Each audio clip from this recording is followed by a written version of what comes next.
folks, how are you going today? Today I'm going to be doing a tutorial on advanced pen and ink.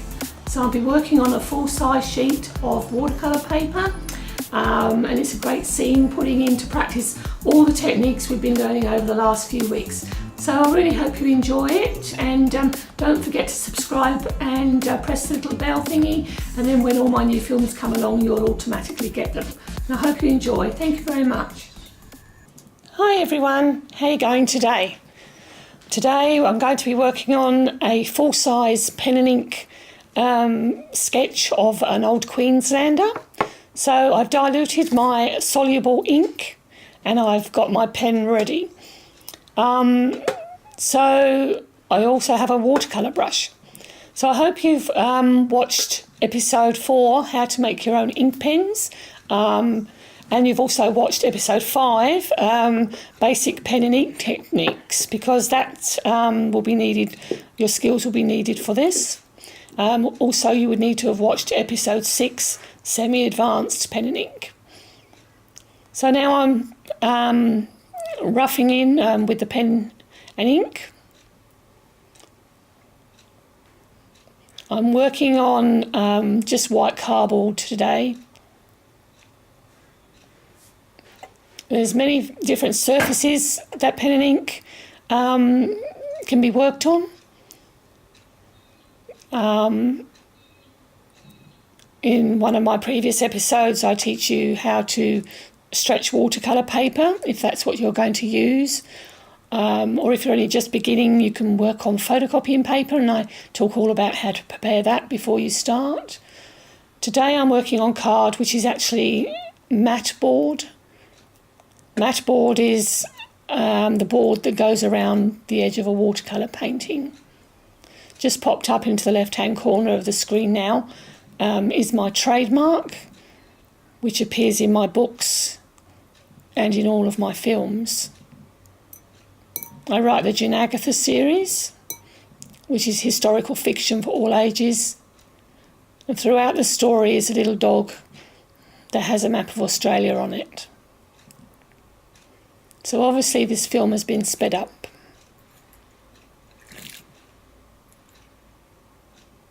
This house is situated just about 15 minutes from where I live. It's in a little town called Moore, which is just before you get to Blackbutt in southeast Queensland. I've used this particular building in lots of paintings that I've done, using all different medium. So now I'm going to be using the wet in wet technique, which you use, or there's a hair in that. I'll be using the wet and wet technique, which you use for pen and ink, but also for watercolour as well. So you can see the water's being absorbed quite quickly into that paper, which isn't always necessarily a good thing. That's the number 10 watercolour brush that I'm using. So I'm going to be putting trees here in this picture, so slap on plenty of water. I'm working on the board that is at a slight angle. You can see how it's running down. I've done that deliberately. It helps the ink flow. It's a nuisance about the shine on it, on the water, but never mind.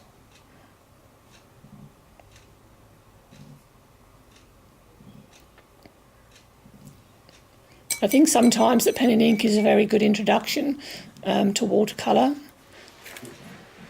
You can learn a lot about tonal value by using pen and ink. We discussed that in detail in episodes 4, 5 and 6. Now I'm coming in with some ink, not pure ink, it has been diluted as I've spoke about in the previous episodes.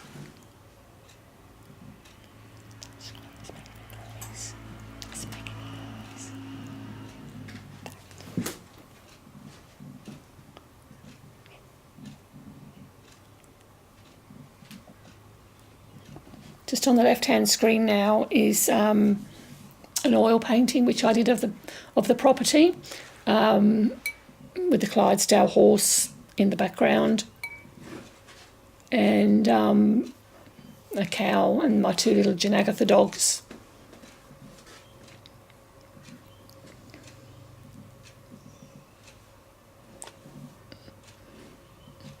just working on one of the cows now, and you can see how I put the water in, and this is, normal speed. It's lovely how it flows, isn't it?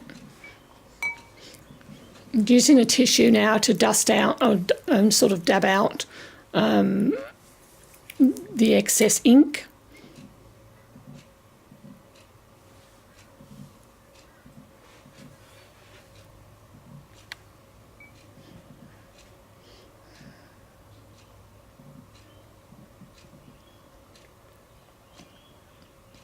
It's a very quick painting. I think the whole of this took me, I don't know really, maybe an hour or an hour and a half or something like that. So it's a really quick way of painting, or pen and inking, I should say. And also especially good technique for if you're working on location in the bush or something like that, and you want to just do a quick reference for a future oil painting. You by doing this, you can get an idea of where all the shadows are and stuff. I'm working with a number 1 watercolour brush at the moment, just adding a bit, I don't know about now, I'm using back in with the meat skewers that I use. As I say, in earlier episodes, we made about 6 different types of ink pen, and I showed you in different ways to use them, so that's really worth looking at too. So it's just popped up into the left-hand corner now is a watercolour. So you can sort of see with the trees in the background in that watercolour that I've used the same technique, but I've been using paint rather than ink. So it's what we call a wet in wet technique. This is a painting from one of my books. It's full-size watercolour. It's probably maybe 55 centimetres square.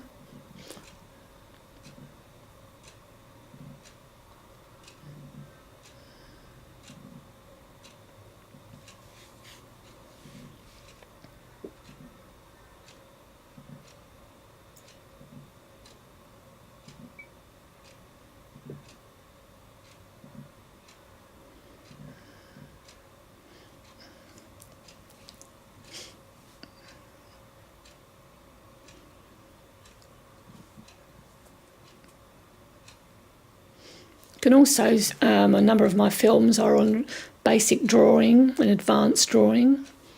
Also, techniques involved using soft pastel.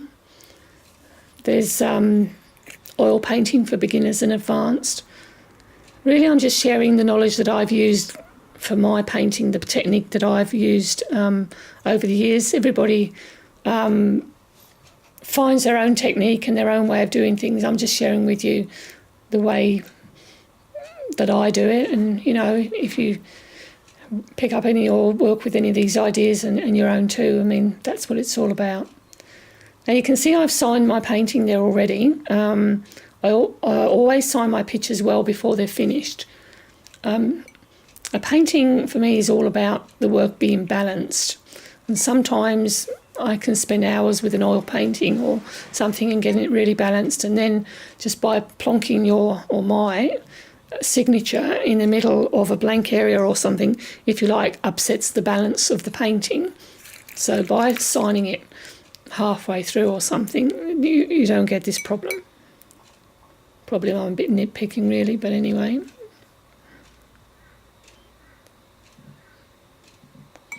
I just put in that picture on the left-hand side at the moment, or rather my filmmaker did, of fairy wrens. They're local to Blackbutt and very popular in this area where this house is in Moore. I do a lot of birds of the Brisbane Valley Rail Trail, and they're very native to this area, the birds, and the rail trail goes through Moore, or just behind it, through Linville, which is an adjacent town.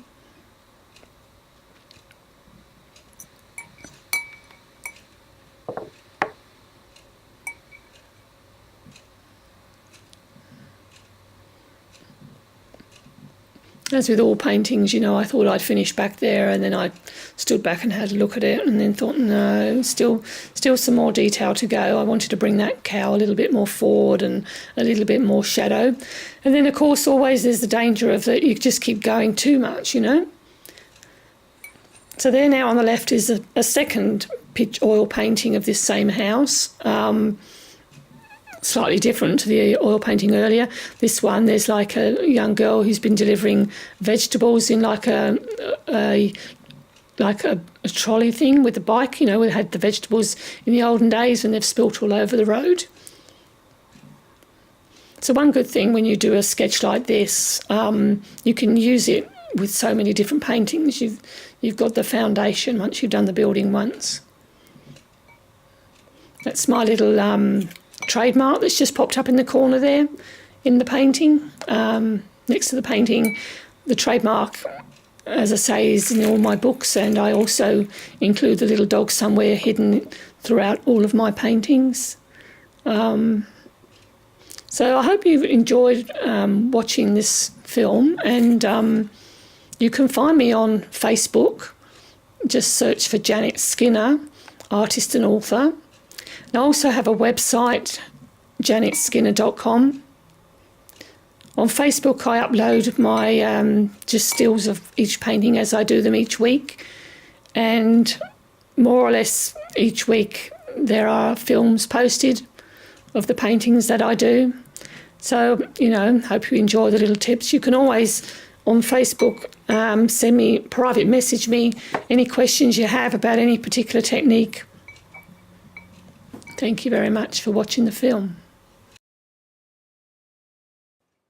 Hi guys, I hope you enjoyed that video. Make sure you like and subscribe for all future uploads. My Instagram and Janet's Facebook contacts are in the link in the description below.